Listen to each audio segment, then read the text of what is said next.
So tell me more about you. So sasa mimi ni chairperson wa kanisa. Okay. Mimi nimeokoka. Yeah, mimi napenda Yesu kama mwokozi. Hata wewe. Sasa kuna same goals. Yeah, mimi sipendi mambo na sherehe. Hiyo mambo ati unasikia sijui vijana wako wapi. Mimi ni mtu nimefocus.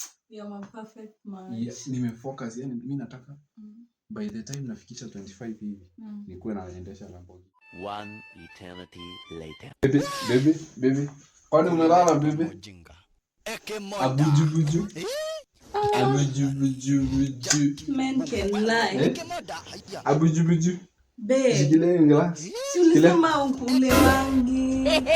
Mimi nikasema ukule wangi. Hapa naweza athirika hata naweza kufa kwa sababu naangalia naona kuna tuko na mahali pa hatari. Umetoka wapi? Hata nimekuja tu na hata naona niende tu kwa sababu sasa I have no idea.